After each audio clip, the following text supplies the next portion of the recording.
Supreme Lord and the eternal truth, let us obey Thee alone and live according to the truth. Good afternoon and a warm welcome to this august spiritual gathering. We are on the 29th day of the most auspicious Savitri Mahajagya. I am here to recite page 704 to 705, Canto 1, Book 11. Mind is not all his tireless climb can reach. There is a fire on the apex of the worlds. There is a house of the eternal's light. There is an infinite truth, an absolute power. The Spirit's mightiness shall cast off its mask. Its greatness shall be felt shaping the world's course. It shall be seen in its own veilless beams, a star rising from the inconscious night, a sun climbing to supernature's peak, abandoning the dubious middle way. A few shall glimpse the miraculous origin, and some shall feel in you the secret force, and they shall turn to meet a nameless tread, adventurers into a mightier day, ascending out the limiting breadths of mind. They shall discover the world's huge design and step into the truth, the right, the vast. You shall reveal to them the hidden eternities, the breadth of infinitudes not yet revealed, some rapture of the bliss that made the world, some rush of the force of God's omnipotence, some beam of the omniscient mystery. But when the hour of the divine draws near, the mighty Mother shall take birth in time, and God be born into the human clay, in forms made ready by your human lives. Then shall the truth supreme be given to men. There is a being beyond the being of mind, unimmeasurable, cast into many forms, a miracle of the multitudinous one. There is a consciousness mind cannot touch, its speech cannot utter, nor its thought reveal.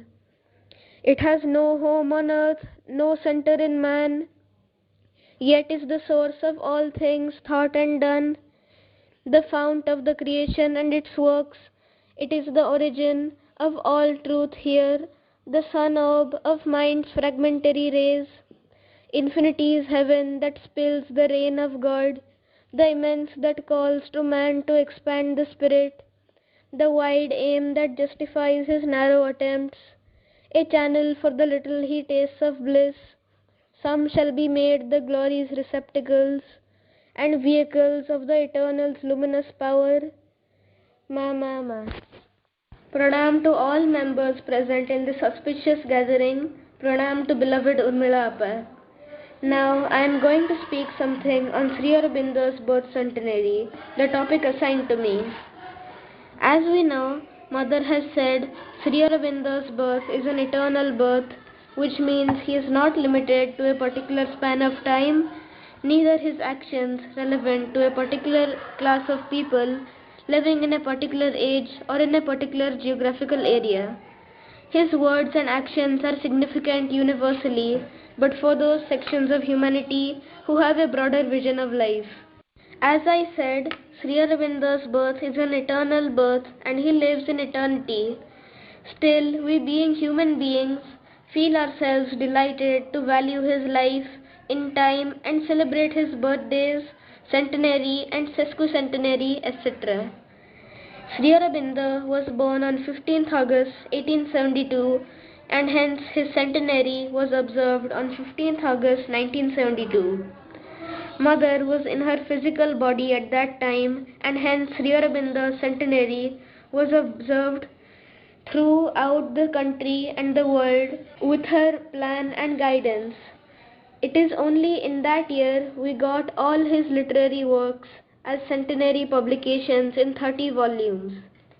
We are ever grateful to the Mother and Sri Aurobindo for these volumes which carry immense light and force to lead us in the path of darkness and ignorance.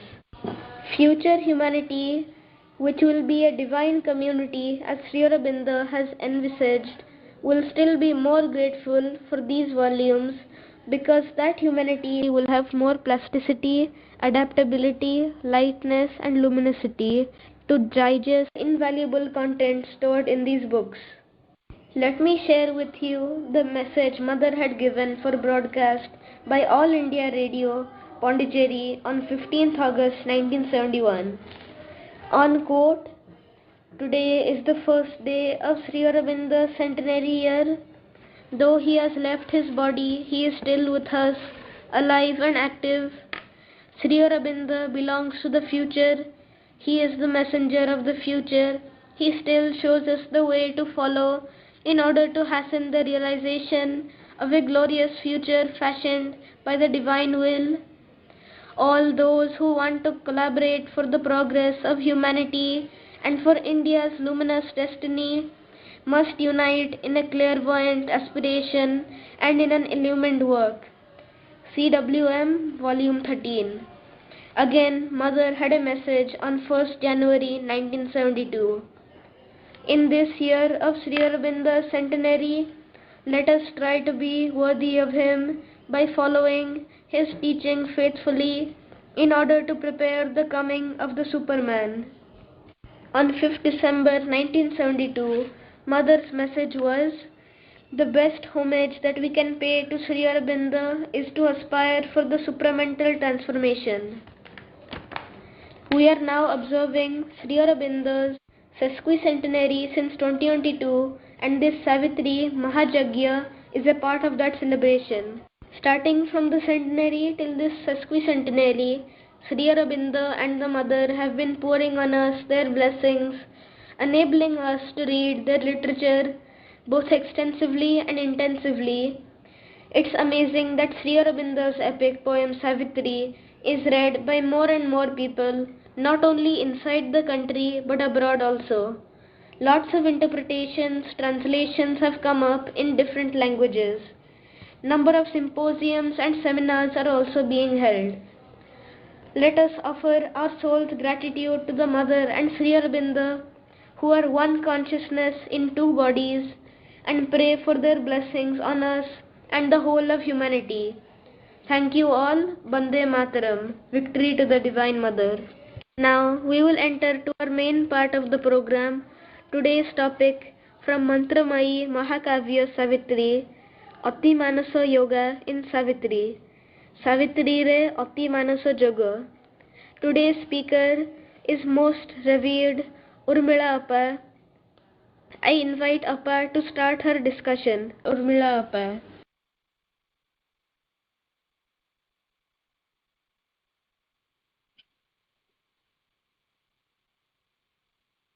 करुणामयी माँ परम प्रभु श्री अरविंद चरण रे अशेष भक्तिपूत प्रणति। श्री अरविंद 152तम जन्म जयंती अवकाश सर्वश्रेष्ठ पुस्तक सावित्री अध्ययन अनुशीलन विश्लेषण विशेष प्रभावशाली। आज ऑनलाइन माध्यम जोग दे मोर समस्त श्रद्धाई भाई भौणी मानक मो हृदयर श्रद्धा निवेदन करुछि। विषय वस्तु सावित्री रे अतिमान सुयोग। शक्तिर चिरंतन उपासक श्री अरविंद। सवित्र शक्तिर से सर्वश्रेष्ठ उद्घोषक। तांकर शक्ति तत्व, भक्ति तत्व, मुक्ति तत्व तथा मातृतत्वर सम्मिलित परिप्रकाश होउछि सावित्री महाकाव्य। योग होउछि एक शक्ति, मार्ग होउछि भक्ति, आत्ममुक्तिर अनुभूति होउछि तार फलश्रुति।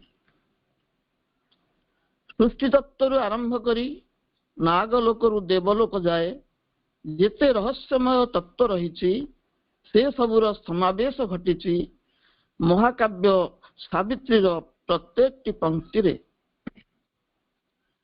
जोगीराज श्री अरविंद समस्त जोग को अनायास आयत कला परे अन्य एक अनन्य अश्रुतपूर्व जोग पर्व को प्रवेश करथिले। ताहा हेउछि अतिमानस जोग। मन को सठिक भावे अनुशीलन करि पारि नथिबा मनुष्य मानस सत्तार विभिन्न भूमि को अतिक्रम करी ସର୍ବୋଚ୍ଚ ଅତିମାନସ ସ୍ତର ସମ୍ପର୍କରେ ଜ୍ଞାତ ହେବା ବହୁ ଆୟାସ ସାଧ୍ୟ ଏବଂ ସାଧନା ସାପେକ୍ଷ। ଅତିମାନସ ଯୋଗ ମାର୍ଗର ଦୁଃସାହସିକ ଅଭିଯାତ୍ରୀ ଥିଲେ ଯୌଗିକ ପରମ୍ପରାର ସର୍ବଶ୍ରେଷ୍ଠ ଯୋଗୀ, ତପସ୍ୟାର ପ୍ରଭୁ, ଅଷ୍ଟପତିଙ୍କ ପ୍ରତିଭୁ ଶ୍ରୀ ଅରବିନ୍ଦ। ଅଧିମାନସର ଅଧୀଶ୍ୱର ଯୋଗେଶ୍ୱର ଶ୍ରୀକୃଷ୍ଣ ଥିଲେ ଶ୍ରୀ ଅରବିନ୍ଦଙ୍କ ପ୍ରେରଣାଦାତା। ଆଲିପୁର କାରାକକ୍ଷରେ ଏହି ଯୋଗ ସାଧନ ପାଇଁ ତାଙ୍କୁ ସେ ପ୍ରେରିତ କରିଥିଲେ। କେବଳ ନିଜ ଦେଶ ମାତୃକା ନୁହେଁ, ଦେଶ ମାତୃକାର ମୁକ୍ତି ନୁହେଁ, ଧରିତ୍ରୀ ମାତା ତଥା ତାର ପୀଡ଼ିତ ସନ୍ତାନ ମାନଙ୍କ ପାଇଁ ତାଙ୍କୁ କରିବାକୁ ପଡ଼ିବ ଅତିମାନସ ଯୋଗର ସନ୍ଧାନ, ଅତିମାନସ ମନ୍ତ୍ରର ସାଧନ। ଶ୍ରୀ ଅରବିନ୍ଦଙ୍କ ପୂର୍ଣ୍ଣ ଯୋଗର ଭିତ୍ତି ହେଉଛି କର୍ମ, ଜ୍ଞାନ, ଭକ୍ତି ସହିତ ଏକ ଅଭିନବ ଯୋଗର ସଂଯୋଜନା। ତାହା ହେଉଛି ଶକ୍ତି ଯୋଗ। ସେଇ ଶକ୍ତି ଯୋଗ ହିଁ ଅତିମାନସ ଯୋଗ। କାରଣ ଅତିମାନସର ଅଧୀଶ୍ୱରୀ ହେଉଛନ୍ତି ପ୍ରମୂର୍ତ୍ତ ପ୍ରଜ୍ଞା ଦିବ୍ୟ ଜନନୀ ପ୍ରଜ୍ଞାମୟୀ ସାବିତ୍ରୀ। ଯୋଗାଗ୍ନି ସମ୍ଭୂତା ସାବିତ୍ରୀ ହେଉଛନ୍ତି ତାଙ୍କର ମାନସୀ ରୂପାୟନ। ଦିବ୍ୟ ଜନନୀଙ୍କର ମାନସୀ ରୂପାୟନ ହେଉଛନ୍ତି ଯୋଗାଗ୍ନିରୁ ସମ୍ଭୂତ ହେଇଥିବା ମା ସାବିତ୍ରୀ। ଅତିମାନସ ମନ୍ତ୍ର ଓ ତତ୍ତ୍ୱକୁ ଧାରଣ କରିଛି ସାବିତ୍ରୀ ମହାକାବ୍ୟ। ଏହା ଶ୍ରୀ ଅରବିନ୍ଦଙ୍କ ଶ୍ରୀମୁଖ ବାଣୀରୁ ସ୍ପଷ୍ଟ ହୁଏ। Book of Savitri, A legend and symbol, which was in intention a sort of symbolic epic of the aim of supramental yoga. ଅତିମାନସ ଯୋଗର ଏକ ପ୍ରତୀକାତ୍ମକ ମହାକାବ୍ୟ, ପୌରାଣିକ ଗାଥା ତଥା ପ୍ରତୀକ ରୂପେ ସାବିତ୍ରୀର ସମସ୍ତ ପର୍ବ ରଚିତ। ଏହା ସହିତ ଅତିମାନସର ଅଧୀଶ୍ୱରୀ ମା ମଧ୍ୟ କହୁଛନ୍ତି, ରିଡିଂ ସାବିତ୍ରୀ ଇଜ ଡୁଇଂ ମାଇ ଯୋଗ। ଭାଷାର ଭାସ୍କର୍ଯ୍ୟ, ଭାବର ଗାମ୍ଭୀର୍ଯ୍ୟ ଏବଂ ଶାବ୍ଦିକ ସୌନ୍ଦର୍ଯ୍ୟ ଆଧାରିତ ଏହି ମହାକାବ୍ୟର ପ୍ରତ୍ୟେକଟି ଶବ୍ଦ ମଞ୍ଚର ମନ୍ଦ୍ର ଗମ୍ଭୀର ବାଣୀ। ଶବ୍ଦ ବ୍ରହ୍ମ। ଅତିମାନସ ଚେତନାର ଅଭିଯାତ୍ରୀ ମହାଯୋଗୀଙ୍କର ଦୁରନ୍ତ ଯୋଗଯାତ୍ରାର ଯୋଗାନୁଭୂତି ସମ୍ପନ୍ନ ଏହା ଏକ ସମ୍ପୂର୍ଣ୍ଣ ଯୋଗ କାବ୍ୟ। ଅତିମାନସ ଯୌଗିକ ଅନୁଭୂତିର ଏହା ଏକ ପ୍ରତ୍ୟକ୍ଷ ଅଭିବ୍ୟକ୍ତି। ଗ୍ରନ୍ଥଟିର ଅଦ୍ୱିତୀୟ ଯୋଗ ସନ୍ଦେଶର ମାହାତ୍ମ୍ୟ ସୂଚାଇ ଦେବାକୁ ଯାଇ ମା କହୁଛନ୍ତି, A complete system of yoga which can serve as guide for those who want to follow the integral sadhana. ଏହି ସମ୍ପୂର୍ଣ୍ଣ ଯୋଗ ପ୍ରଣାଳୀ ପୂର୍ଣ୍ଣ ଯୋଗର ସାଧକ ମାନଙ୍କ ପାଇଁ ପଥ ପ୍ରଦର୍ଶକ। The yoga of the earth in its ascension towards the divine. ଦିବ୍ୟ ପରମଙ୍କ ଦିଗେ ଆରୋହଣ ପାଇଁ ଏହା ପୃଥିବୀର ଯୋଗ।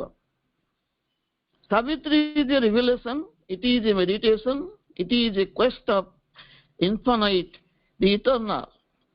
To read Savitri is indeed to practice yoga. Spiritual concentration. One can find all that is needed to realize the divine. Savitri ଏକ ସତ୍ୟର ଉଦ୍ଘାଟନ, ଏକ ଧ୍ୟାନ ବା ଯୋଗ, ଅନନ୍ତ ଶାଶ୍ୱତଙ୍କ ଅନ୍ୱେଷଣ, ଏହାର ଅଧ୍ୟୟନ ହିଁ ଯୋଗ ସାଧନ।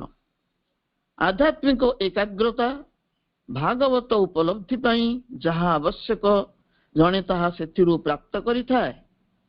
ମାଙ୍କ ଉକ୍ତିର ତାତ୍ପର୍ଯ୍ୟ ହେଉଛି ସାବିତ୍ରୀ ଏକ ଯୋଗ କାବ୍ୟ ସହିତ ଏକ ମନ୍ତ୍ର କାବ୍ୟ ମଧ୍ୟ। କେବଳ ଯୋଗ କାବ୍ୟ ନୁହେଁ, ଏହା ମନ୍ତ୍ର କାବ୍ୟ। ସେଇଥିପାଇଁ ମନ୍ତ୍ରମୟୀ ସାବିତ୍ରୀ ବୋଲି କୁହାଯାଇଛି। ମନ୍ତ୍ରର ଅର୍ଥ ସହଜରେ ବୁଝା ପଡେ ନାହିଁ, ମାତ୍ର ତାର ମାନ୍ତ୍ରିକ ପ୍ରଭାବ କ୍ରିୟାଶୀଳ ହୋଇଥାଏ। ଯୋଗ ସହିତ ମନ୍ତ୍ରର ନିବିଡ଼ ସମ୍ପର୍କ ରହିଛି। विशेष करी अतिमानस जोग अर्थात सावित्री साधना जोगाभिलाषी साधक सेई सवित्र शक्ति सहित एकात्म हेबा ही ए जोगर तात्पर्य। मात्र यही एकाग्रतार बाधक होउची सदा चंचल और कोलाहल मुखरित एई मानवीय मन। से विक्षुब्ध अस्थिर मन को मातृमुखी करिवारे एई मंत्र ही साहाय्य करे। कारण मंत्रर व्युत्पत्ति होउची मन युक्त त्र गोटे स्थान अर्थरे प्रयोग करा जाइछि। त्र अर्थ सेठारे अर्थात मंत्र उच्चारण कला मात्रे मन सेठाकू जाए। केउठाकू ना जेउठी मंत्रर अधिदेवता निजे उपस्थित थांती। मंत्रर अधिदेवता जोटी थांती मनटी सेठीकू जाए। और सावित्रीर अधिदेवता होउछंती अतिमानस आद्याशक्ति मां। मंत्र उच्चारण मात्रे अर्थात महाकाव्यरू जे कौनसी पंक्तिटे अध्ययन कला मात्रे विक्षिप्त मनटी संकेंद्रित हुई तांकठारे अर्थात मांकठारे तल्लीन हो जाए। ता होई उठे अतिमानस सिद्धि जोग। मांक सह एकात्मता विशालतार विच्छिन्न क्षुद्र मुटी मातृचेतनार महासिंधुरे बिंदुटी हो जाए। मूर अस्तित्व विलुप्त हुए नहीं, केवल मुत्व बा इगोइज्म विलय घटे। से मुटी मां का मध्यरे अवस्थान करे। मंत्रर तात्विक अर्थ होची मननाथ तार तेजस्तु सह मंत्र परिकीर्तित। आपद कालरे स्मरण कला मात्रे मंत्र निहित सुरक्षा शक्ति तत्काल उपस्थित हुई रक्षा करी थांती। विशेष करी जोग पथर पथिक पाई थाए अनेक विपत्ति। साधक को जोग भ्रष्ट करिवा पाई जगी रही थांती प्रकृतिर शतपदी प्रहरी सेंटिनेलीज ऑफ द नेचर। व्यक्तिर अवचेतना मध्यरु मध्य आंतशत्रु मानकर आविर्भाव घटे। एतद व्यतीत भौतिक आधिभौतिक अतिभौतिक तथा जागतिक शत्रु मानकर सम्मुखीन हेबाकू पड़ी थाए। श्री अरविंद तांकर जोगयात्रा कालरे एभली अनेक भयंकर विपत्तिर सम्मुखीन होइथिले। सेतबेले तांको ओष्ठ जुगलरू सेई अमोघ मंत्र दिव्य जननी का उद्देश्य रे स्फुरित होइथिला। A prayer upon his lips on the great name. अतिमानस जोगयात्री अतिमानस मातृशक्ति कृपा बलय कृपा कवचरे सुरक्षित रही जोगयात्रा अब्याहत रखिपारिथिले। रूपांतर जोग बा अतिमानस जोगर अन्य नाम होउछि सावित्री साधना। यार मार्ग अत्यंत जटिल कंटकित और विपदपूर्ण। केवल मंत्रमयी सावित्री अध्ययन मनन चिंतन और उच्चारण द्वारा ही सही शक्ति अवतरण करती और सुरक्षा प्रदान करती। श्री अरविंद कहती दिव्य ज्ञान ही अतिमानसर संकल्प शक्ति। सृष्टिर समस्त सत्ता द्वैत अद्वैत एवं बहुत्व रूपरे एहारी मध्य उच्चारित समस्त सत्ता अतिमानसर संकल्प शक्ति सृष्ट।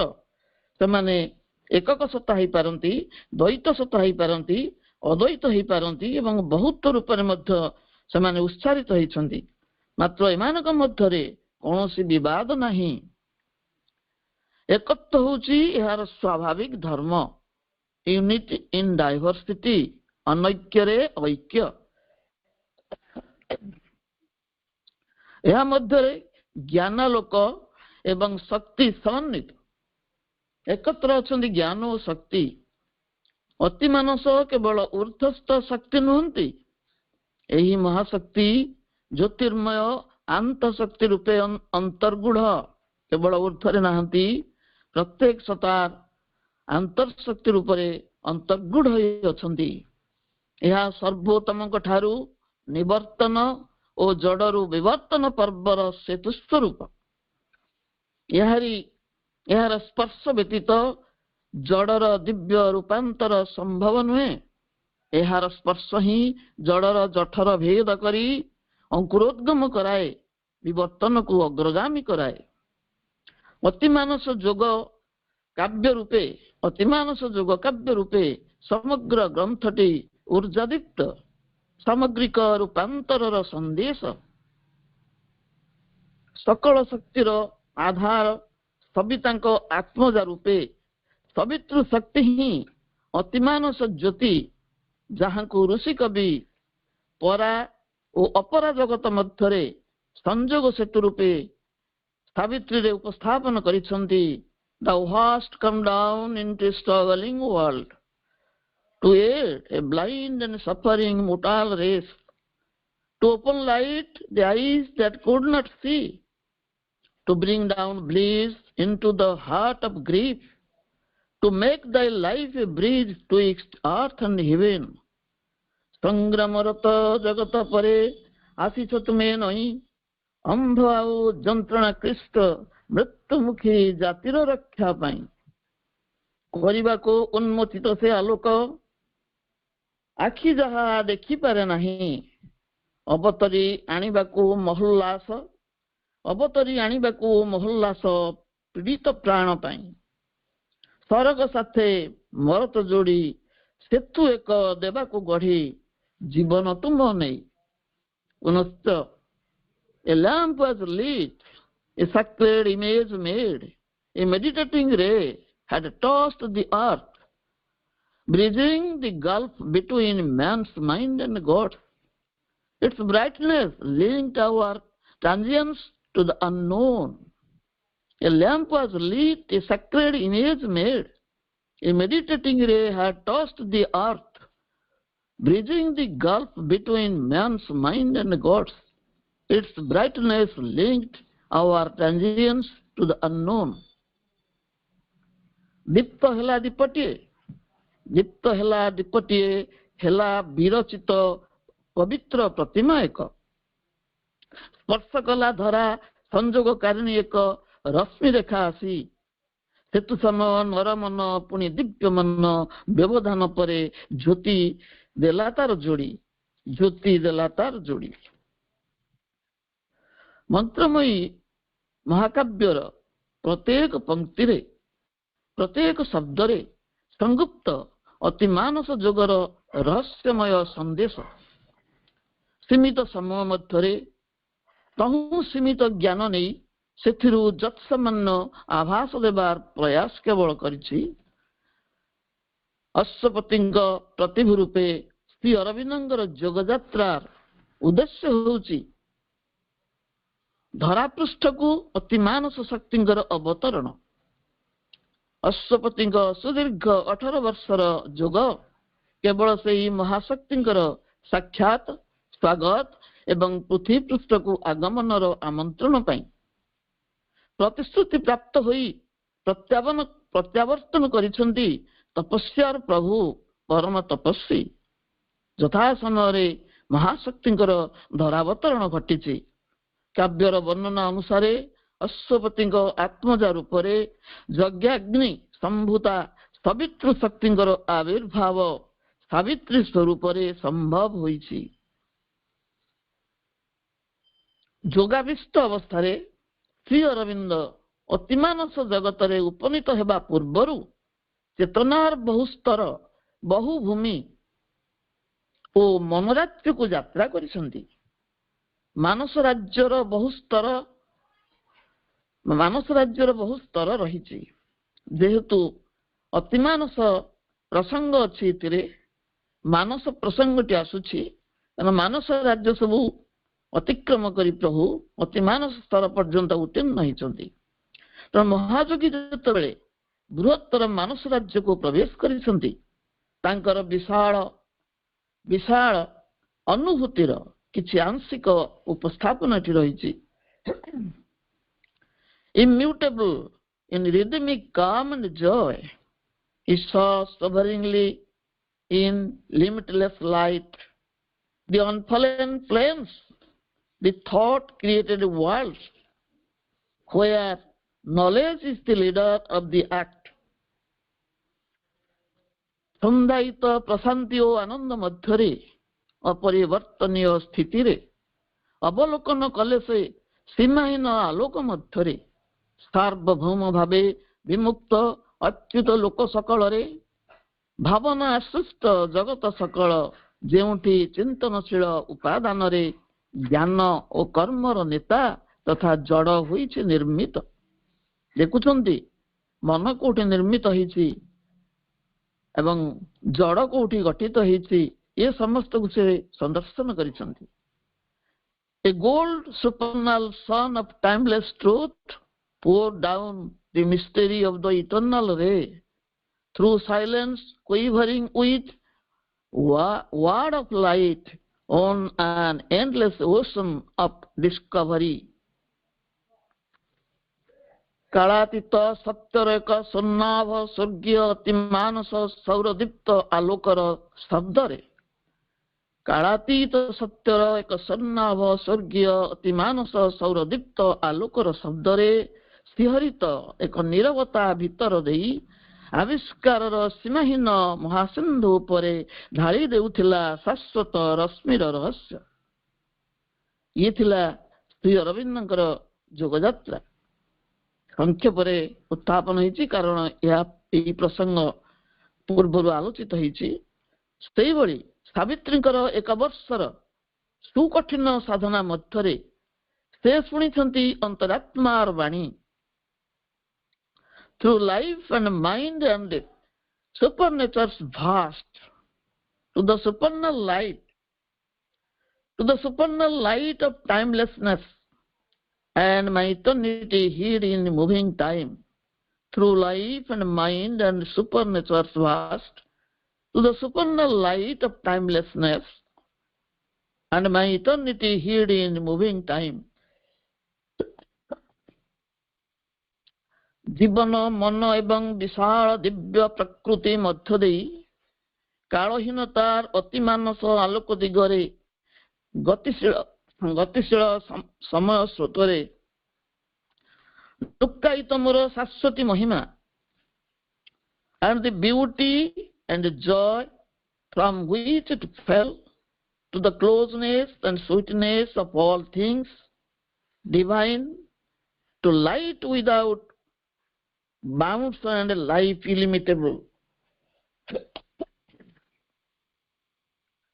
and to the beauty and the joy from which it fell to the closeness and sweetness of all things divine, to light without bounds and life illimitable. Taste of the depths of the ineffable bliss, touch of the immortal and the infinity.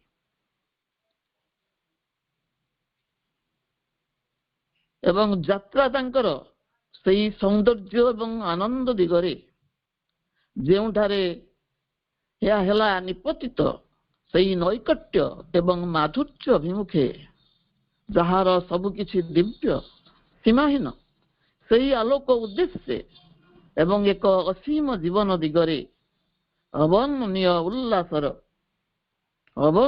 ଉଲ୍ଲାସର ଗଭୀର ରସବୋଧ ପାଇଁ ବର୍ଣ୍ଣନାତୀତ ସେହି ଶାଶ୍ୱତ ଅନନ୍ତଙ୍କ ଦିବ୍ୟ ସ୍ପର୍ଶ ଉଦ୍ଦେଶ୍ୟରେ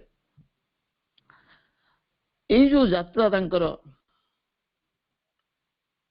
ଅନ୍ତର୍ଲୋକର ଯାତ୍ରା ମା ସାବିତ୍ରୀଙ୍କର ସେଇ ସୌନ୍ଦର୍ଯ୍ୟ ଏବଂ ଆନନ୍ଦ ଦିଗରେ ଯେଉଁଠାରେ ସେ ଆନନ୍ଦ ନିପତିତ ହୁଏ ସେଇ ନୈକଟ୍ୟ ନିକଟ ଭାବ ଏବଂ ମାଧୁର୍ଯ୍ୟ ଅଭିମୁଖେ ଯାହାର ସବୁକିଛି ଦିବ୍ୟ ସେ ଆଲୋକ ସୀମାହୀନ ସେଇ ଆଲୋକ ସେଇ ଉଦ୍ଦେଶ୍ୟରେ ଏବଂ ଏକ ଅସୀମ ଜୀବନ ଦିଗରେ ଅବର୍ଣ୍ଣନୀୟ ଉଲ୍ଲାସର ଗଭୀର ରସବୋଧ ପାଇଁ ବର୍ଣ୍ଣନାତୀତ ସେଇ ଶାଶ୍ୱତ ଅନନ୍ତଙ୍କ ଦିବ୍ୟ ସ୍ପର୍ଶ ଉଦ୍ଦେଶ୍ୟରେ କୌଣସି ଏକ ମହିମାମୟ ହସ୍ତ ସାବିତ୍ରୀଙ୍କ ହୃଦୟର ସମସ୍ତ ରୁଦ୍ଧ ଦ୍ୱାର ଉନ୍ମୁକ୍ତ କରିଦେଲା। ଯେଉଁ କାର୍ଯ୍ୟ ପାଇଁ ତାଙ୍କର ଧରାବତରଣ ତାହା ତାଙ୍କୁ ଜ୍ଞାତ ହେଲା। ଯେତେବେଳେ ଯୋଗର କର୍ଣ୍ଣରେ ମନ୍ତ୍ର ମନ୍ଦିତ ହୋଇ ଉଠେ, ସେତେବେଳେ ସେହି ମନ୍ତ୍ରର ବାଣୀ ମସ୍ତିଷ୍କକୁ ଆଲୋଡ଼ିତ କରି ତା ମଧ୍ୟରେ ପ୍ରବେଶ କରିଯାଏ। ସେହି ଯୌଗିକ ମନ୍ତ୍ରର ଆହ୍ୱାନରେ ଆନନ୍ଦମୟୀ ତାଙ୍କ ବିଶାଳ ଜଗତର ସ୍ତମ୍ଭାନରେ ବହିର୍ଗତ ହେଲେ। ମନ୍ତ୍ରର ପ୍ରଭାବ ମା ଅନୁଭବ କଲେ। ଆମର ସ୍ୱଳ୍ପତା ଦୃଷ୍ଟିରୁ ଏହି ଯୋଗ କାବ୍ୟର ପ୍ରତ୍ୟେକଟି ଅଧ୍ୟାୟରେ ସନ୍ନିବିଷ୍ଟ ଅତିମାନସ ଯୋଗର ସାମଗ୍ରିକ ବିବରଣୀ ଉପସ୍ଥାପନ କରିବା ମୋ ପକ୍ଷରେ ସମ୍ଭବ ନୁହେଁ। କାରଣ ସାବିତ୍ରୀ ଅଧ୍ୟୟନ ମୁଁ ବିଶେଷ ଭାବରେ କରିପାରିନି। ତଥାପି ପ୍ରଚେଷ୍ଟା କରୁଛି, ଯେତିକି ମୋତେ ଜ୍ଞାତ ହେଉଛି ମାଙ୍କ କୃପାରୁ ତାହା ଏଠାରେ ଉପସ୍ଥାପନ କରିବି। ସଂକ୍ଷେପରେ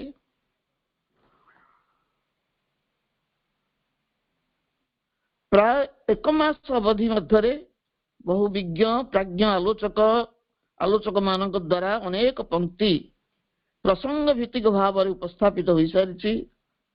କେଉଁଠି କେଉଁଠି ଏହାର ପୁନରାବୃତ୍ତି ମଧ୍ୟ ଘଟି ଯାଇପାରେ। ବିଶାଳ କାବ୍ୟ ସାଗର ସୈକତରୁ କେତେକ ବାଲୁକା କଣିକା ମୁଁ ସଂଗ୍ରହ କରିଛି ମାତ୍ର। ଧରାପୃଷ୍ଠରେ ଅତିମାନସର ରୂପାୟନ ତଥା ଅମରତ୍ୱର ଆନୟନ ପାଇଁ ମା ସାବିତ୍ରୀ ମହାକାଳଙ୍କ ସହ କରିଛନ୍ତି କଠୋର ସଂଘର୍ଷ।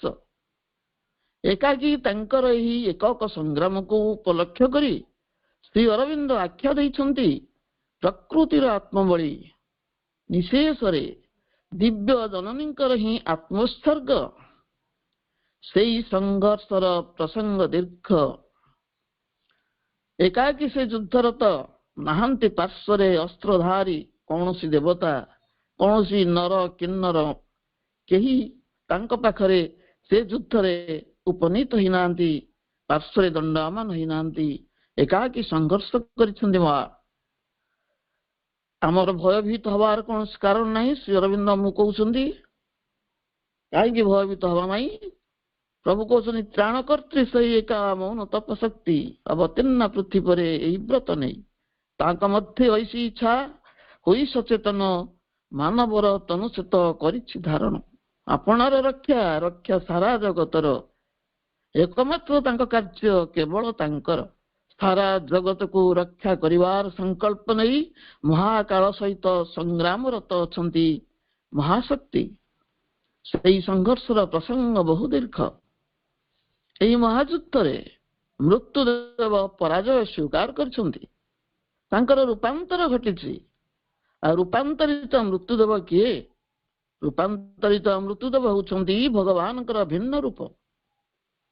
ଉକ୍ତି ପ୍ରତ୍ୟୁକ୍ତି ମଧ୍ୟରେ ସେ ସାବିତ୍ରୀଙ୍କୁ ଦେଇଛନ୍ତି ଅନେକ ପ୍ରତିଶ୍ରୁତି।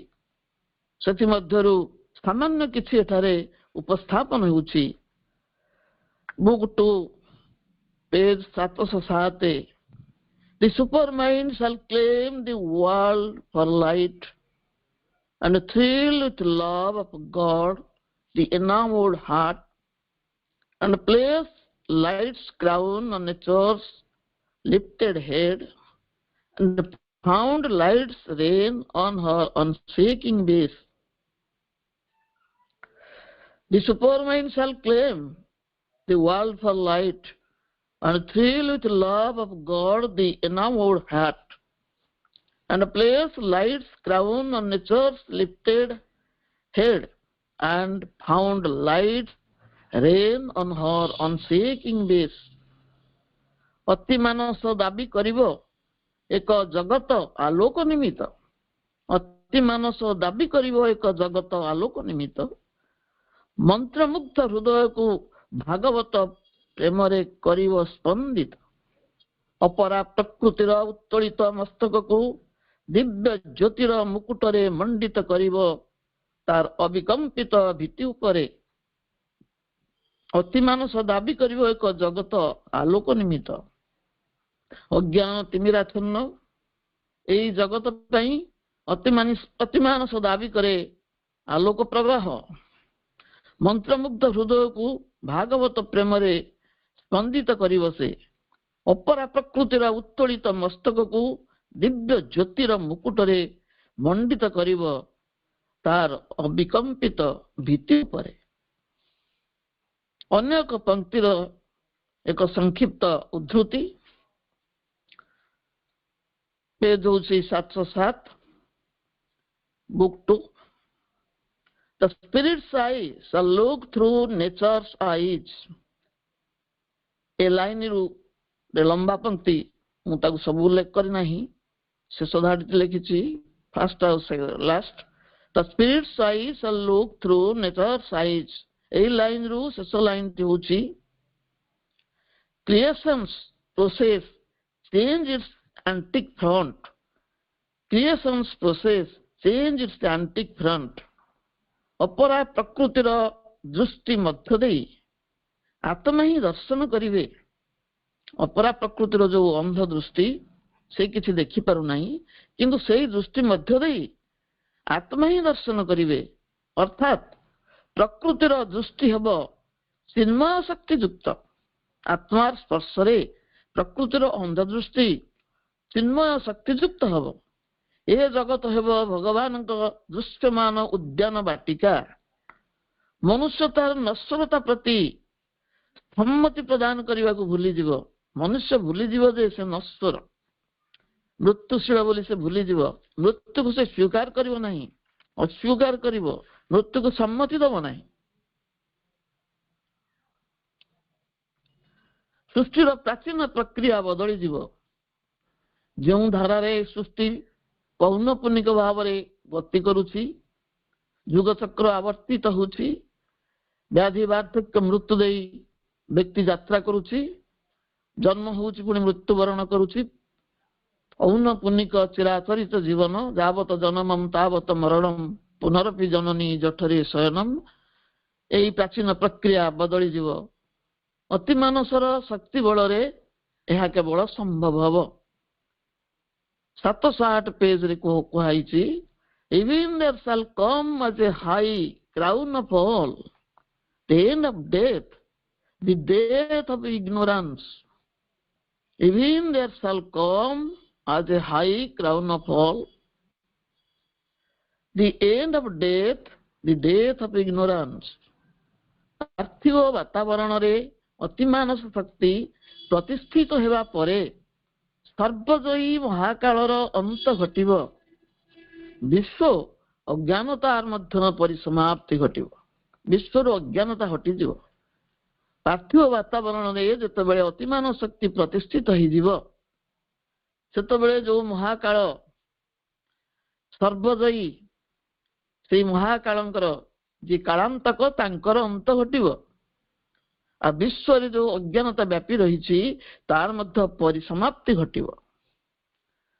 ପୁନଶ୍ଚ 710 ପେଜରେ କୁହାଯାଇଛି, thus shall the earth open to divinity and common natures feel the wide uplift। and common natures feel the wide uplift।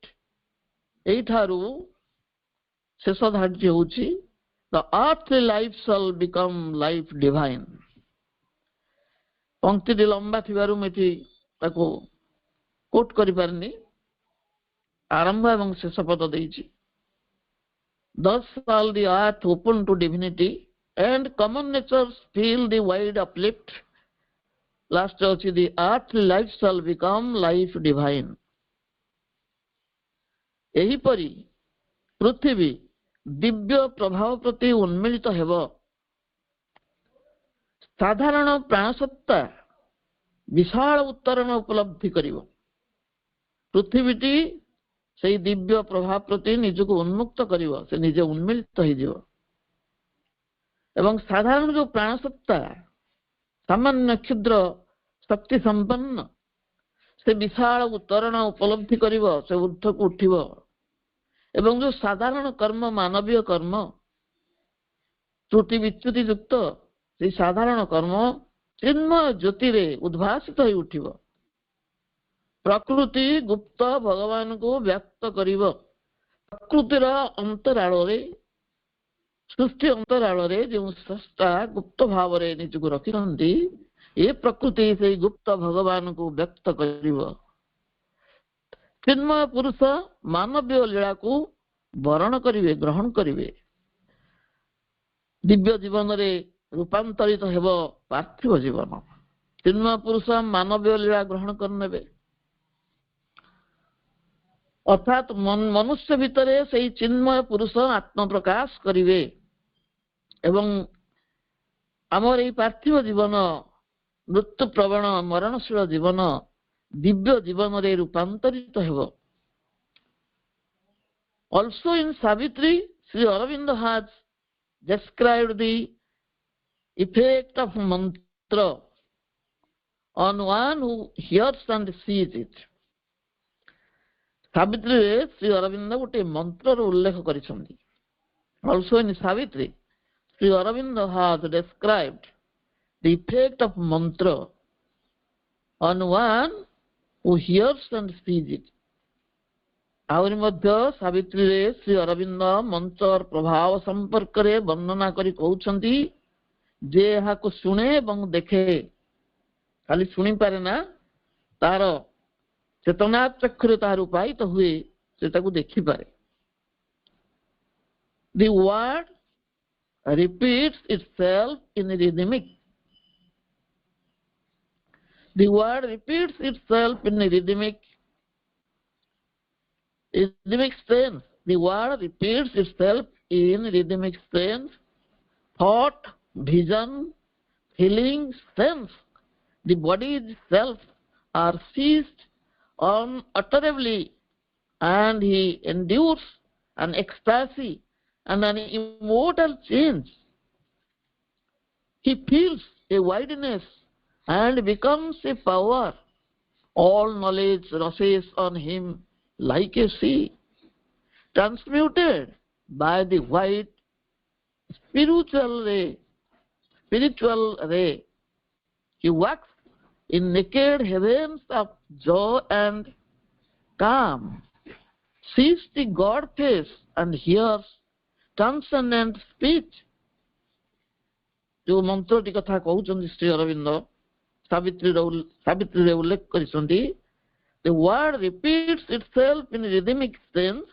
Thought, vision, feeling, sense, the body itself are seized unutterably, and he endures an ecstasy and an immortal change.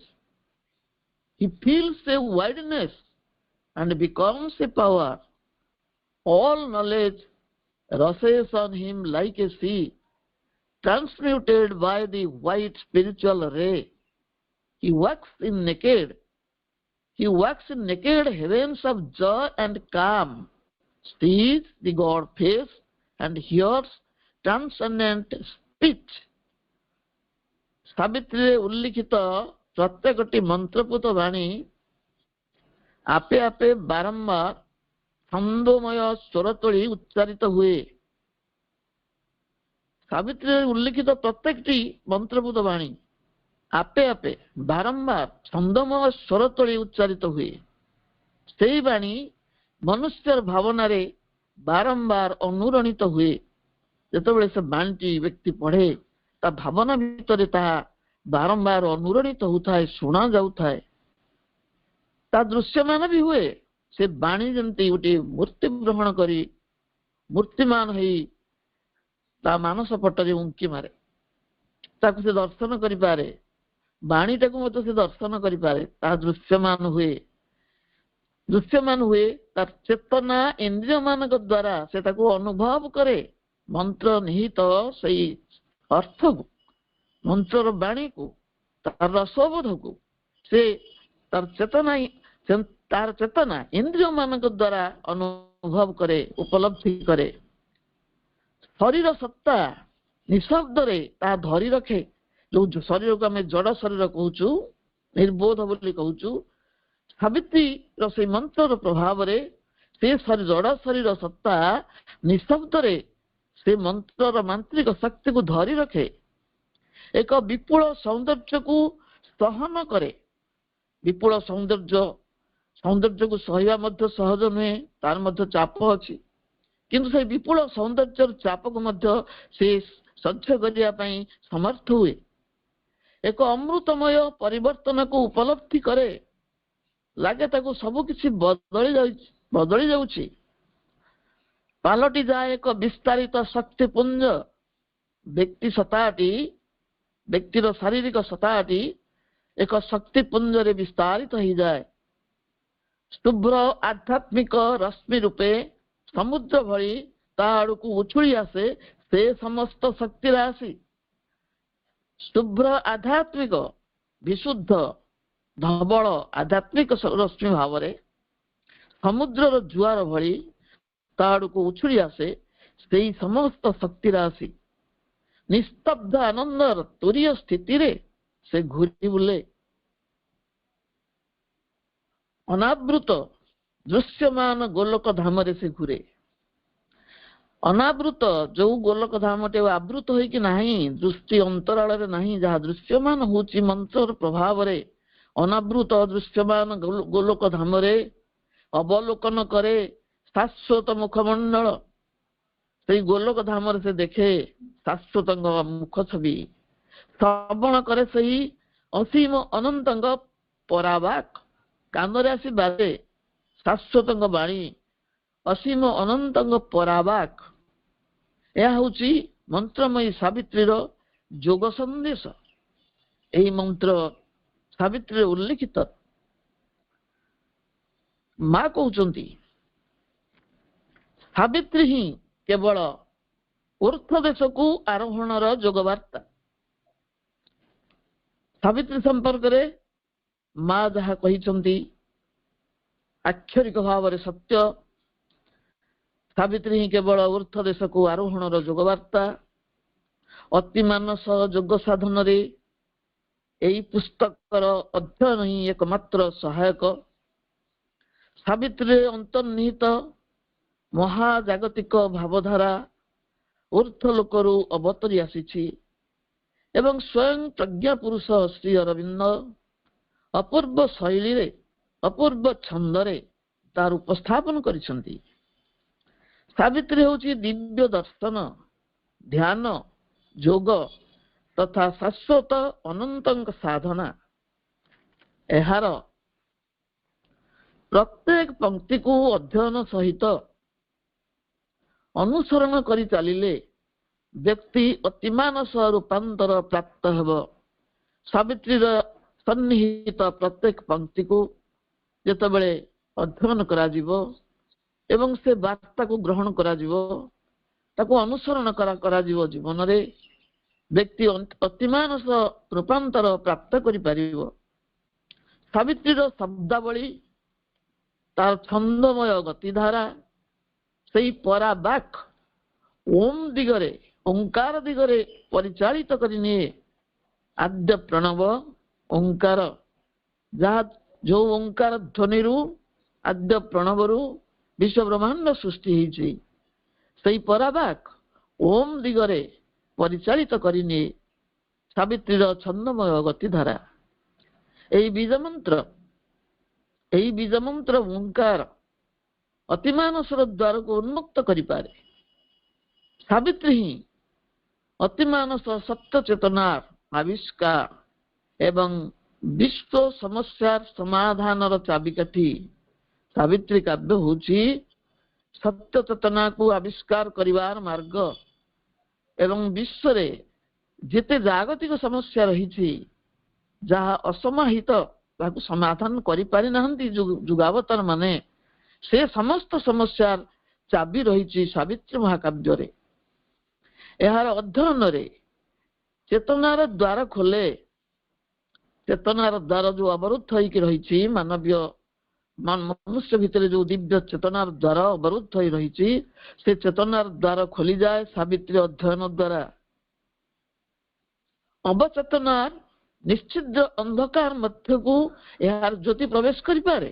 ଆମ ଭିତରେ ଯୋଉ ଅବଚେତନା ରହିଛି, ମନୁଷ୍ୟର ଅଭ୍ୟନ୍ତରରେ ଯୋଉ ଅବଚେତନାର ନିଶ୍ଚିଦ୍ର ଅନ୍ଧକାରମୟ ଜଗତ ଗହ୍ୱର ରହିଛି, ସାବିତ୍ରୀ ଅଧ୍ୟୟନ କଲେ ତାହାର ସେଇ ଜ୍ୟୋତି ସେଇ ଗହର ମଧ୍ୟକୁ ପ୍ରବେଶ କରେ ଏବଂ ଘନ ଅନ୍ଧକାରକୁ ରୂପାନ୍ତରିତ କରିଦେଇପାରେ। କାରଣ ରୂପାନ୍ତରକାରିଣୀ ମହାଶକ୍ତି ଅତି ମାନସ ମହାଶକ୍ତି। ଯେ କେହି ଯୋଗାଭ୍ୟାସ କରିବାକୁ ଅଭିପ୍ସା କରିବ ସେ ସାବିତ୍ରୀ ସହାୟତାରେ ଉଚ୍ଚତମ ଶିଖରକୁ ସ୍ପର୍ଶ କରିପାରିବ। ଯୋଗାଭ୍ୟାସ ପାଇଁ ଯେ ଉତ୍ସୁକ ବାସ୍ତବରେ ସେଇ ସାବିତ୍ରୀର ସହାୟତା ନେବ ଏବଂ ତାରି ସହାୟତାରେ ଯୋଗର ସର୍ବୋଚ୍ଚ ଶୀର୍ଷ ଦେଶକୁ ସେ ସ୍ପର୍ଶ କରିପାରିବ। ଏହା ହିଁ ହେଉଛି ସାବିତ୍ରୀ ସାଧନା। ସାଧକ ଅତିମାନସ ଯୋଗ ପଥରେ ଯେତେ ଅଧିକ ଅଗ୍ରସର ହେଉଥିବ ସେତେ ଅଧିକ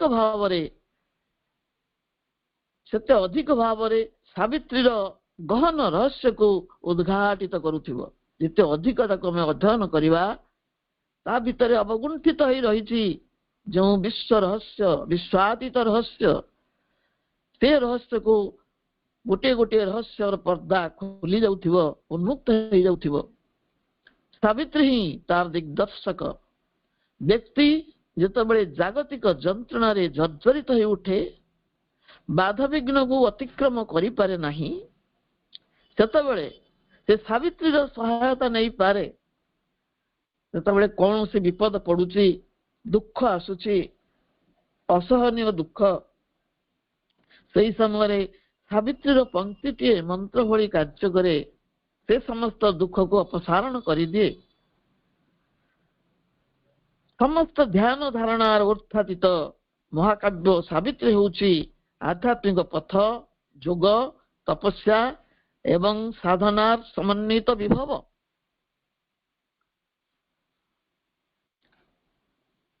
ଆମ ସହାୟତା ପାଇଁ ସାବିତ୍ରୀ ସାଧନାରେ ଆମର ସହାୟତା ପାଇଁ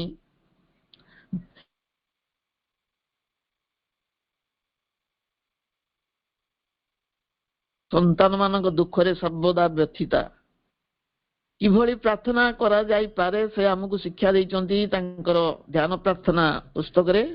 ଏଠି ମଧ୍ୟ ଗୋଟେ ପ୍ରାର୍ଥନା ସେ ଉପସ୍ଥାପନ କରିଛନ୍ତି ପରମ ପ୍ରଭୁଙ୍କ ନିକଟରେ। ମା ପ୍ରାର୍ଥନା କରୁଛନ୍ତି, ହେ ପ୍ରଭୁ, ତୁମରି ରୂପାନ୍ତର କାର୍ଯ୍ୟ ସମ୍ପାଦନ କରିବା ନିମିତ୍ତ ଆମେ ଏହି ପୃଥିବୀରେ ରହିଛୁ।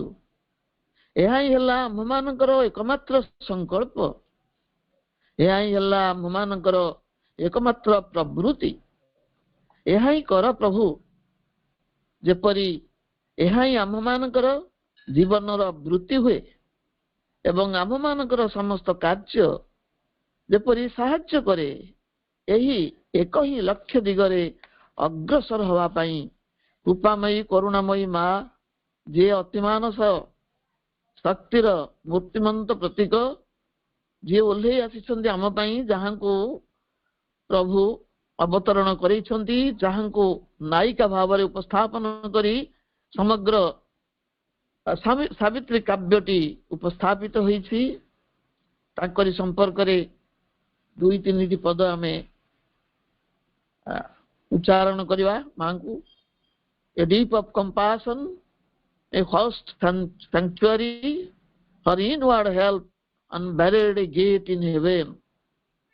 ଗଭୀର କରୁଣା ତାଙ୍କ ଖୋଲିଦେଲା ସ୍ୱର୍ଗ ଦ୍ୱାର ପଥ। ପବିତ୍ରତା ନିରବତା ସାଥେ ସହାୟତା ଥିଲା ଅବାରିତ। A deep of compassion, a host sanctuary, her inward help, unburied a gate in heaven. ଗଭୀର କରୁଣା ତାଙ୍କ ଖୋଲିଦେଲା ସ୍ୱର୍ଗ ଦ୍ୱାର ପଥ। ପବିତ୍ରତା ନିରବତା ସାଥେ ସହାୟତା ଥିଲା ଅବାରିତ। ଅବାରିତ ଭାବରେ ସହାୟତା ପ୍ରଦାନ କରିଛନ୍ତି ମା। Love in her was wider than the universe. The whole wide world could take refuge in her single heart. ବିଶ୍ୱଠୁ ବିଶାଳ ଥିଲା ପ୍ରେମ ତାଙ୍କ, ବିପୁଳ ବିସ୍ତୃତ ଏକକ ହୃଦୟ ତାଙ୍କ ଆଶ୍ରା ଦେଇପାରେ ଏହି ସମଗ୍ର ଜଗତ। The power, the light, the bliss, no word can speak, immersed itself in a surprising beam. ସେଇ ଅତି ମାନସ ଶକ୍ତି ସ୍ୱରୂପିଣୀ ଦିବ୍ୟ ଜନନୀ ସାବିତ୍ରୀ ପାଠ କଲେ ଆମେ ତାଙ୍କୁ ହିଁ ଆରାଧନା କରିବା। The power, the light, the bliss, no word can speak, immersed itself in a surprising beam. Pragya ପରାଶକ୍ତି ଦିବ୍ୟାନନ୍ଦର ସେ ମୂର୍ତ୍ତି ବକ୍ଷ ପରେ ତୋଳି ନେଲେ ଅଖିଳ ବିଶ୍ୱ ଆଉ ନିଖିଳ ପ୍ରକୃତି। Bearing the burden of universal love, a wonderful mother of unnumbered souls, ବହନ କରି ସେ ବିଶ୍ୱ ପ୍ରେମର ଦିବ୍ୟ ଦୁର୍ବାର ଭାର, ଅନୁପମା ଜନନୀ ସେ ଅଗଣିତ ଆତ୍ମାର। A power dwelt in her soul, too great for earth, a bliss lived in her heart, too large for heaven. The whole wide world clung to her for delight, created for her rapt embrace. A power dwelt in her soul, too great for earth, a bliss lived in her heart, too large for heaven. The whole wide world clung to her for delight, created for her rapt embrace. ବିଶ୍ୱଠୁ ବିଶାଳ ଶକ୍ତି ଏକ ତାଙ୍କ ଆତ୍ମାରେ ନିହିତ, ବିଶ୍ୱଠୁ ବିଶାଳ ଶକ୍ତି ଏକ ତାଙ୍କ ଆତ୍ମାରେ ନିହିତ, ସ୍ୱର୍ଗଠୁ ମହାନ ମହୋଲ୍ଲାସ ତାଙ୍କ ହୃଦୟ ସ୍ଫୁରିତ। ବିଶାଳ ଅଖିଳ ବିଶ୍ୱ ନଇଁ ଆସେ ତାଙ୍କ ପାଶେ, ଦିବ୍ୟାନନ୍ଦ ଆସେ ସୃଷ୍ଟିଜାର ବାନ୍ଧି ହେବା ପାଇଁ ବିମୁକ୍ତ ପ୍ରେମର ଆଲିଙ୍ଗନ ଫାସେ। ବିଶ୍ୱଠୁ ବିଶାଳ ଶକ୍ତି ଏକ ତାଙ୍କ ଆତ୍ମାରେ ନିହିତ, ସ୍ୱର୍ଗଠୁ ମହାନ ମହୋଲ୍ଲାସ ତାଙ୍କ ହୃଦୟ ସ୍ଫୁରିତ। ବିଶାଳ ଅଖିଳ ବିଶ୍ୱ ନଇଁ ଆସେ ତାଙ୍କ ପାଶେ, ଦିବ୍ୟାନନ୍ଦ ଆସେ ସୃଷ୍ଟିଜାର ବାନ୍ଧି ହେବା ପାଇଁ ବିମୁକ୍ତ ପ୍ରେମର ସେ ଆଲିଙ୍ଗନ ଫାସେ। ମାନବୀୟ ବୁଦ୍ଧି ଜ୍ଞାନର ଅତୀତ ଦିବ୍ୟ ପରମ କୃପା ହିଁ ଆମକୁ ରୂପାନ୍ତର ଦିଗରେ ପରିଚାଳିତ କରିବ। ସେଥିପାଇଁ ମା ଆମକୁ ଆଶ୍ୱାସନା ଦେଇ ଦିବ୍ୟ କୃପା ନିଶ୍ଚୟତା ପ୍ରଦାନ କରିଛନ୍ତି। Above all the complications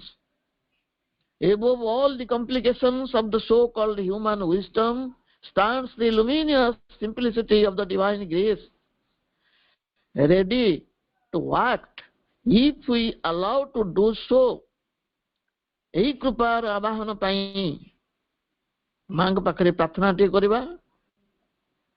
ସମସ୍ତ ଜଟିଳତାର ବହୁ ଉର୍ଦ୍ଧ୍ୱରେ ତଥାକଥିତ ମାନବୀୟ ଜ୍ଞାନର ବହୁ ଉର୍ଦ୍ଧ୍ୱରେ ଯେଉଁ ଉଜ୍ଜ୍ୱଳ ଆଲୋକମୟ ସରଳତା ବିଦ୍ୟମାନ, ସେ ସରଳତା ହେଉଛି ଦିବ୍ୟ କରୁଣାର। ସେ ସର୍ବଦା ପ୍ରସ୍ତୁତ ହୋଇ ରହିଛି କାର୍ଯ୍ୟ କରିବା ପାଇଁ, ଯଦି ଆମେ କାର୍ଯ୍ୟ କରିବାର ସୁଯୋଗ ଦଉ। ହେ ସର୍ବଶକ୍ତିମୟୀ ପରମ ଈଶ୍ୱରୀ, ଅନ୍ଧକାରର ଏହି ଅତଳ ଗହ୍ୱରରୁ ସମଗ୍ର ପାର୍ଥିବ ସତ୍ତା ତୁମକୁ ଆବେଗ ସହ ଆବେଦନ କରୁଛି। ଏହି ସମଗ୍ର ସଂସାରକୁ ବହୁଦିନରୁ ପ୍ରତୀକ୍ଷିତ ସେହି ଜ୍ୟୋତିର୍ମୟ ଆଲୋକରେ ରୂପାନ୍ତର କର। ପୃଥିବୀକୁ ଆବୃତ କରି ରଖିଥିବା ସମସ୍ତ ଅଜ୍ଞାନ ଅନ୍ଧକାର ଓ ମାୟାର କୁଜ୍ଝଟିକା ଅପସାରିତ ହେଉ। ସକଳ ହୃଦୟରେ ପ୍ରଜ୍ୱଳିତ ହେଉ ତୁମର ସୁମହାନ ଅଗ୍ନିଶିଖା। ତୁମ କୃପାର ସଞ୍ଜୀବନୀ ଧାରା ଶୋକ ସନ୍ତାପିତ ଧରାକୁ ପ୍ଲାବିତ କରୁ। ଚୂର୍ଣ୍ଣିତ ହେଉ ସମସ୍ତ ଅର୍ଗଳି, ପୂର୍ଣ୍ଣ ପ୍ରତିଭାତ ହେଉ ରୂପାନ୍ତରର ପଥ, ପୂର୍ଣ୍ଣ ପ୍ରତିଭାତ ହେଉ ରୂପାନ୍ତରର ପଥ। ଆଉ ସାବିତ୍ରୀ କାବ୍ୟର ଆଗାମୀ ପ୍ରତିଶ୍ରୁତି ଅନୁସାରେ ଯାହା ସବୁ ରହିଛି, ଦିବ୍ୟ ମାନବ ମାନଙ୍କର ଆବିର୍ଭାବ, ଅତି ମାନବ ମାନଙ୍କର ଆଗମନ, ଦିବ୍ୟ ମାନବ, ଅତି ମାନସିକ ସତ୍ତା ପରବର୍ତ୍ତୀ ପର୍ଯ୍ୟାୟରେ, ଏ ସମସ୍ତ ବିଷୟ ସାବିତ୍ରୀ ମହାକାବ୍ୟର ଆଗାମୀ ସୂଚନା ପରବର୍ତ୍ତୀ ପର୍ଯ୍ୟାୟରେ ଯେଉଁମାନେ ତାହା ଉପସ୍ଥାପନ କରିବେ। ବର୍ତ୍ତମାନ ଆମେ ପ୍ରଭୁଙ୍କର ଯୋଉ ଆବିର୍ଭାବ ମାସ, ପ୍ରଭୁଙ୍କର ଆବିର୍ଭାବ ମାସର ଏଇ ଯୋଉ ପାବନ ଅବକାଶ, ପ୍ରାବୃଟର ବାରିପାତରେ ସ୍ନିଗ୍ଧ ସବୁଜ ଧରିତ୍ରୀ ମାତା, ପୁଷ୍ପ ଶୋଭିତ ପ୍ରକୃତି ଜଗତ, ପ୍ରକୃତି ଜନନୀ ପରମଙ୍କ ଆବିର୍ଭାବକୁ ପ୍ରତୀକ୍ଷା କରିଛି। ପ୍ରତି ପ୍ରଭାତରେ ସେଇ ଅତିମାନସ ସୂର୍ଯ୍ୟଙ୍କର ଆବିର୍ଭାବକୁ ଆମେମାନେ ପ୍ରତୀକ୍ଷା କରିଛୁ। ସେଇ ଅତିମାନସ ସୂର୍ଯ୍ୟ ଅସ୍ତ ଯାଇ ନାହାନ୍ତି। ସେ ପୁନର୍ବାର ପୂର୍ବାକାଶରେ ଉଜ୍ଜ୍ୱଳ ଦୀପ୍ତି ନେଇ ଆବିର୍ଭୂତ ହେବେ। ସେଇ ପରମଙ୍କ ପଦ ପଙ୍କଜରେ ତାଙ୍କ ରଚିତ ମହାକାବ୍ୟର କିୟଦଂଶ ଭକ୍ତି ଅର୍ଘ୍ୟ ରୂପେ ସମର୍ପଣ କରୁଛି। ତାଙ୍କର ଏହି ଜନ୍ମ ମାସର ଭବ୍ୟ ସମୟ, ପବିତ୍ର ମୁହୂର୍ତ୍ତ, ପବିତ୍ର ଅବକାଶ, ତାଙ୍କରି କବିତା ଅତିମାନସର ଯୋଗର କାବ୍ୟ ମନ୍ତ୍ରମୟୀ ସାବିତ୍ରୀରୁ କିୟଦଂଶ ମାତ୍ର ଉପସ୍ଥାପନ କରିଛି ତାଙ୍କ ଚରଣରେ ଭକ୍ତି ଅର୍ଘ୍ୟ ସ୍ୱରୂପ।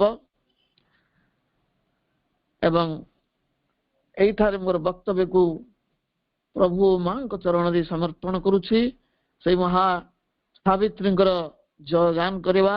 ଓମ୍ ସାବିତ୍ରୀ, ଓମ୍ ସାବିତ୍ରୀ, ଓମ୍ ସାବିତ୍ରୀ, ଗତିସ୍ତଂ ଗତିସ୍ତଂ ତୁମେକା ଭବାନୀ, ଗତିସ୍ତଂ ଗତିସ୍ତଂ ତୁମେକା ଭବାନୀ। ସମସ୍ତଙ୍କୁ ଧନ୍ୟବାଦ। ବନ୍ଦେ ମାତରମ୍। ମା ମା ମା ମା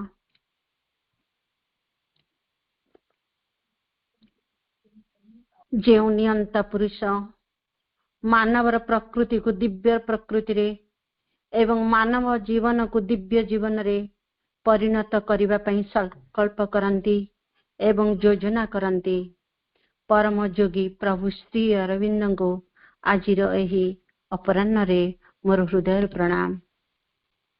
ଯେଉଁ ପରମ ଭଗବତ ଶକ୍ତି ଚିତ୍ ଶକ୍ତି ଏହି ସଂକଳ୍ପକୁ ପରମଙ୍କ ଯୋଜନାକୁ ପୂରଣ କରନ୍ତି, ଆନନ୍ଦମୟୀ ଚୈତନ୍ୟମୟୀ ସତ୍ୟମୟୀ ପରମୟ ସତ୍ୟମୟୀ କରୁଣାମୟୀ କୃପାମୟୀ ଦୟାମୟୀ ଜନନୀଙ୍କୁ ମୋର ହୃଦୟରୁ ଆନ୍ତରିକ ପ୍ରଣାମ।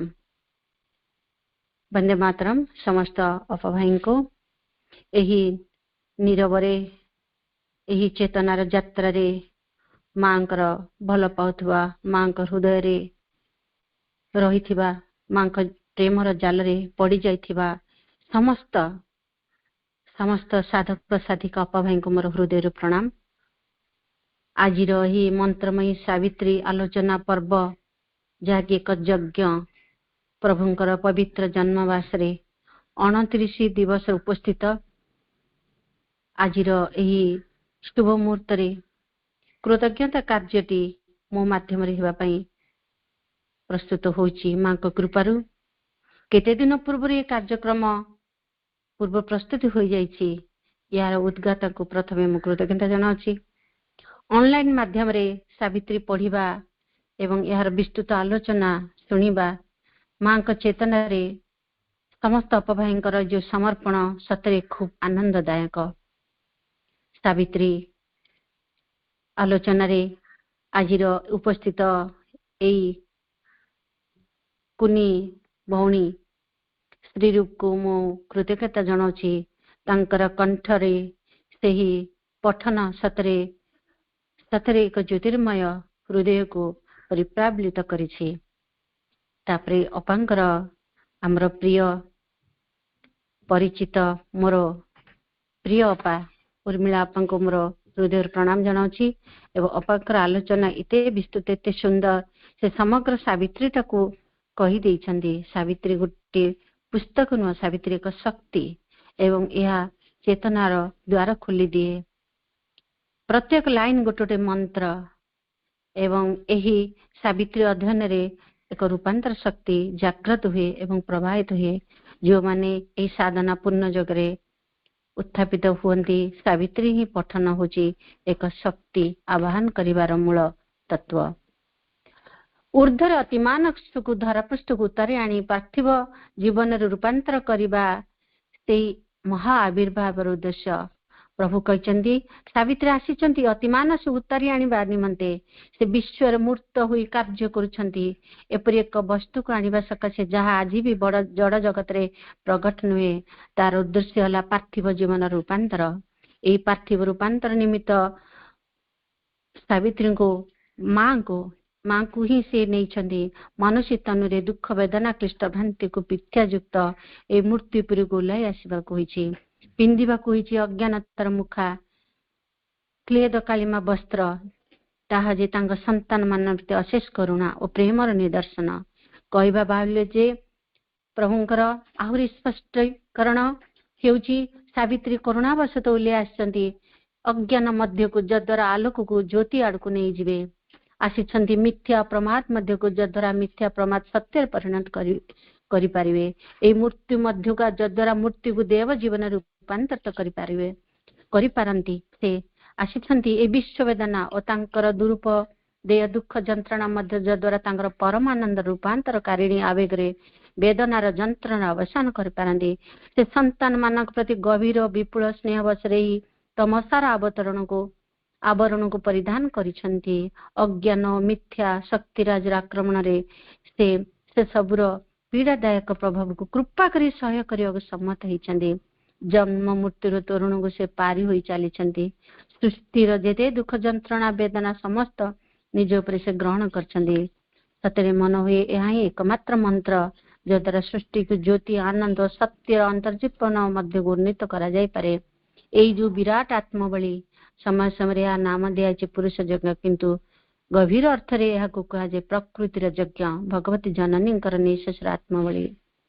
ମାଙ୍କର ଏହି ଆତ୍ମବଳୀ କଥା ବିଶ୍ୱରେ କେତେ ଜଣ ବା ହୃଦୟଙ୍ଗମ କରିଛନ୍ତି, କେତେ ଜଣ ବା ତାଙ୍କୁ ସେଇ ମାନୁଷୀ ରୂପରେ ସେଇ ପରମ ଦିବ୍ୟକୁ ଅନୁଭବ କରିଛନ୍ତି। ତଥାପି ମଣିଷ ଅନ୍ଧ, ସେ ଜାଣେ ନାହିଁ, ସଚେତନ ରୂପେ କ୍ରିୟାଶୀଳ ନୁହେଁ, ଯେ କି ମହାର୍ଦ ସମୟର ଅପବ୍ୟବହାର କରି ସେ ଚାଲିଛି। ବିନା ପ୍ରଗତିରେ କି ଅନୁପମ ସମୟର ଅପବ୍ୟବହାର ସେ କରୁଛି। ଅଥଚ ଆମରି ପାଇଁ ଉଭୟଙ୍କ ମାନସୀ ତନୁ ଧାରଣ କରି ସେ ନିଶ୍ଚୟ ଆତ୍ମବଳୀ ଦେଇଛନ୍ତି। ସାବିତ୍ରୀରୁ ଏକ ଧାଡ଼ି, to raise the world to God in deathless light, to bring God down to the world on the earth we came, to change the earthly life to life divine. ତୋଳିବାକୁ ହେବ ଏ ଧରଣୀ ଦିବ୍ୟ ଭୂମି ଅମର ଆଲୋକେ, ତୋଳିବାକୁ ଏ ଧରଣୀ ଦିବ୍ୟ ଭୂମି ଅମର ଆଲୋକେ, ମର୍ତ୍ତ୍ୟ ପ୍ରାଣ କରିବାକୁ ରୂପାନ୍ତର ଦିବ୍ୟ ଜୀବନରେ, ଆଗମନ ଆମ ଦେବତାରେ ଆଣିବାରେ ଏହି ପୃଥିବୀ ପରେ। ପ୍ରଭୁଙ୍କର ଏହି ମନ୍ତ୍ରମୟୀ ସାବିତ୍ରୀ ଆମକୁ ସୂଚାଇ ଦେଉଛି ଯେ ମନୁଷ୍ୟ ତନୁରେ ସେଇ ସାବିତ୍ରୀ ମାଙ୍କ ରୂପରେ ଆବିର୍ଭୂତ ହୋଇଛନ୍ତି ଏବଂ ଅତି ମାନସ ଶକ୍ତିକୁ ଉତାରି ଆଣିଛନ୍ତି। ଏବଂ ମାଙ୍କର ଏହି ଅତି ମାନସ ଯାତ୍ରା ଏବଂ ସାବିତ୍ରୀ ଅଧ୍ୟୟନ ସତରେ ଆମ ପାଇଁ ଏକ ସୁଯୋଗ। ଆମେ ସାବିତ୍ରୀ ଅଧ୍ୟୟନ କରିବା ଏବଂ ସେଇ ଦିବ୍ୟ ପଥରେ ମାଙ୍କର ଯିବା ଏବଂ ଆମର ଚେତନା ଦ୍ୱାରା ଖୋଲିଦେବେ। ସେ ହିଁ ଆମକୁ ନେଇଯିବେ, ସେ ହିଁ ଆମକୁ ଦେଇଛନ୍ତି, ସେ ହିଁ ଆମକୁ ଏହି ପଥର ନିର୍ବାଚନ କରିବା ପାଇଁ ମନ୍ତ୍ର ପ୍ରଦାନ କରିଛନ୍ତି। ମୁଁ ଅପାଙ୍କୁ ଏତେ ସୁନ୍ଦର ଆଲୋଚନା ପାଇଁ ଅପାଙ୍କୁ ମୁଁ କୃତଜ୍ଞତା ଜଣାଉଛି ଏବଂ ଆମର ଛୋଟ ଭଉଣୀ ଶ୍ରୀ ରୂପକୁ ମଧ୍ୟ କୃତଜ୍ଞତା ଜଣାଉଛି ମୋ ହୃଦୟରୁ। ଉପସ୍ଥିତ ସମସ୍ତ ଅପା ଭାଇଙ୍କୁ ମୋର ହୃଦୟରୁ କୃତଜ୍ଞତା। ପରିଶେଷରେ ଦିବ୍ୟ ଜନନୀ ମା, କରୁଣାମୟୀ ମା, ତାଙ୍କର କରୁଣା ବିନା କୌଣସି କିଛି ହେଇପାରେ ନାହିଁ। ଏଇ ଯୋଉ ମହାଯଜ୍ଞରେ ଆମେମାନେ ଅଛେ, ଆମମାନଙ୍କୁ ସେ କିପରି ରୂପାନ୍ତରିତ କରିବେ, ଆମେମାନେ ଏକ ନୂତନ ପଥରେ ଆମକୁ ଅନୁଭବ ହବ, ଏକ ନୂତନ ଜୀବନ ଆମେ ବାଛିବା, ତାହା ହିଁ ଆମର ଶ୍ରେୟ, ଏହି ଯଜ୍ଞର ଲକ୍ଷ୍ୟ। ମା ମା ମା ବନ୍ଦେ ମାତରମ୍। ଆଜିର ଏହି କାର୍ଯ୍ୟକ୍ରମକୁ ଆମେ ଏଠି ସମର୍ପଣ କଲେ। ଆସନ୍ତାକାଲିର କାର୍ଯ୍ୟକ୍ରମଟି ମୁଁ ସୂଚାଇ ଦେଉଛି। ଆସନ୍ତାକାଲି 30 ତାରିଖ ଅଗଷ୍ଟ ଏହି ସାବିତ୍ରୀ ଆଲୋଚନା କରିବେ ଆମର ପ୍ରିୟ ଭାଇ ଶ୍ରୀଯୁକ୍ତ ସରୋଜକାନ୍ତ ମିଶ୍ର ଏବଂ ଆଲୋଚନା ଟପିକ୍ ଅଛି ସାବିତ୍ରୀ ମାନବ ଜାତିର ଭବିଷ୍ୟତ ପାଇଁ ଶ୍ରୀ ଅରବିନ୍ଦଙ୍କ ଶେଷ ଇଚ୍ଛା ପତ୍ର। ଏହାକୁ ପରିଚାଳନା କରିବେ ଆମର ଛୋଟ ଭଉଣୀ ରିଧି ରାଜେଶ୍ୱରୀ ଏବଂ କୃତଜ୍ଞତା କାର୍ଯ୍ୟଟି ଦିଆଯାଇଛି ରଶ୍ମିତା ପତି। ଆଜିର କାର୍ଯ୍ୟକ୍ରମକୁ ଏହି ସାଧାରଣ ଚେତନାରେ, ଏହି ସାଧାରଣ ମନ ପ୍ରାଣରେ ଯାହା ବି ହୋଇଛି ମାଙ୍କ ପାଖରେ ମୁଁ କୃତଜ୍ଞତା ଜଣାଉଛି। କୃତଜ୍ଞତା ଛଡା ଆଉ କିଛି ବି ଆମେ ମାଙ୍କୁ ଦେଇପାରିବା ନାହିଁ। ମା ମା ମା Vande Mataram.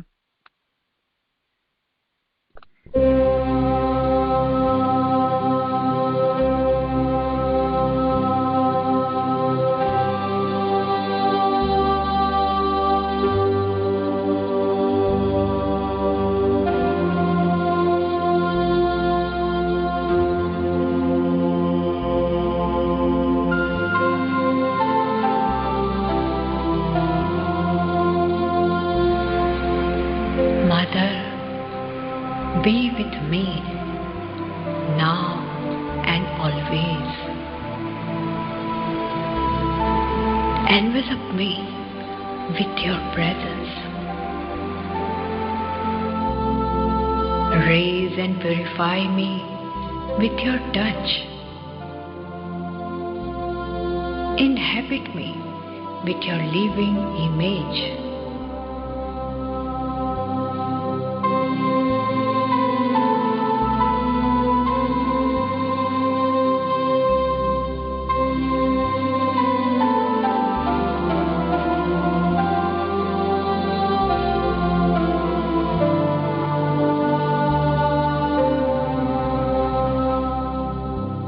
Transform all dullness and darkness into bright and perfect faith.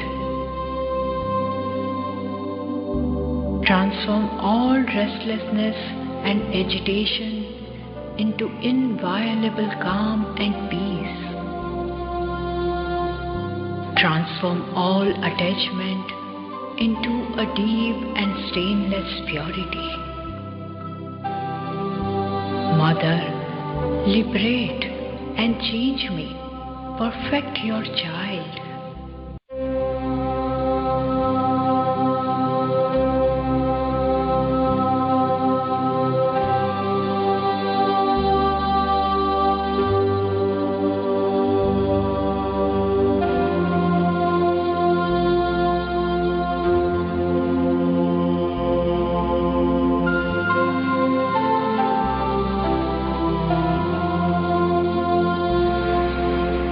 Mother, be with me now and always.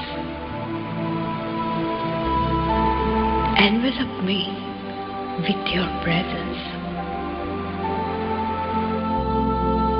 Raise and purify me with your touch. Inhabit me with your living image.